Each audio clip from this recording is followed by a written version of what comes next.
na raw makakabalik ng bansa si dating Pangulong Duterte, gustuhin man ng kanyang mga taga-suporta at mga kaalyado. Ang paliwanag ng isang law expert sa agenda report ng ating Mojo reporter, Ivy Reyes. Lumalakas ang panawagan na pabalikin sa bansa si dating Pangulong Rodrigo Duterte. Dahil ayon sa mga kaalyado niya, iligal ang pag-aresto at pag-turnover kay Digong sa ICC. Pero posible pa nga ba siyang pabalikin dito? Ayon kay Center Law President Attorney Joel Butuyan, hindi na.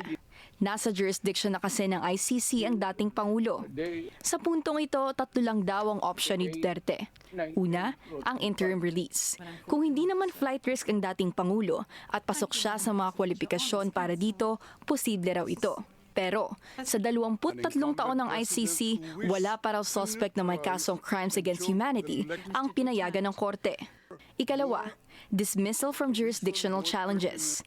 Base ito sa argumento ng Duterte camp mula sa Article 59 o ang karapatan ng suspect na dalhin sa korte ng isang custodial state para masiguradong may due process.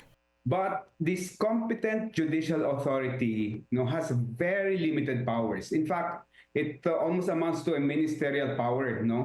It is very explicit in Article 59 that the competent judicial authority has no jurisdiction at all to review, even reverse, of course, the validity of the warrant of arrest. At huli, ang acquittal. Kaya lang, sabi ni Butuyan, kung pagbabasehan ng 43 mga parehong kaso na hinawakan ng ICC, mukhang malakas ang laban ng mga biktima laban sa dating Pangulo.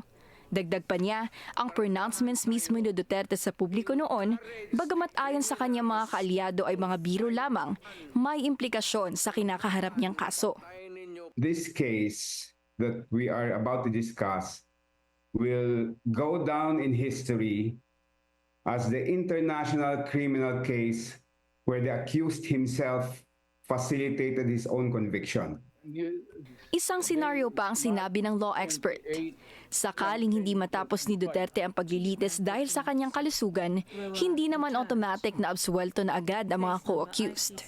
There are 9 redacted information. So this is a list of 9 names, and then it continues with and other members of the Philippine National Police and high-ranking government officials. So the names are redacted. So there are 9 names there.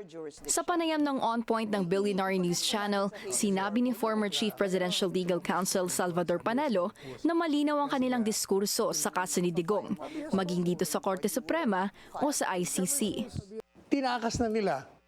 Yun ang magiging argument nila. In fact, yan ang i-argue nila. Wala na sir, wala na kami jurisdiction. Excuse me. Ang pinag-uusapan dito, hindi jurisdiction over ICC. Ang pinag-uusapan dito, jurisdiction over the illegal acts you committed bilang mga government officials. And your illegal acts will follow you wherever you go. But kailan po pumapasok dito yung it's moot and academic? Dahil nandun na po Kasi siya. nga sinasabi nila na wala na sa Pilipinas. Yeah. Ang jurisdiction nga, hindi yung porket wala ka. Kasi ang ginawa mong mali at illegal, hindi ka makakatakas niyan. Kumpleto na ang defense team ni FPRRD sa ICC. Tatayong lead counsel ang veteranong international lawyer na si Nicholas Kaufman, na kilala sa paghawak ng high-profile cases sa war crimes at human rights violation, gaya ng dating Congolese Vice President na si John Pierre Bemba, anak ng yumaang Libyan leader na si Aisha Gaddafi, at pinakahuli, ang Central African Republic militia leader na si Mokom Gawaka. Makakasama ni Kaufman sa depensa sina dating Executive Secretary Salvador Medialdea, dating presidential spokesperson Harry Roque, at ang anak ng akusado na si Vice President Sara Duterte.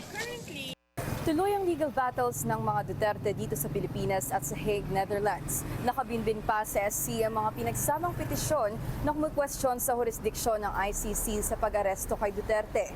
Hahamunin naman daw ng defense team ang ICC na i-dismiss ang kaso laban kay FPRRD bago ang kanyang pangalawang appearance sa korte sa September 23. Para sa agenda, Ivy Reyes, Billionaire News Channel.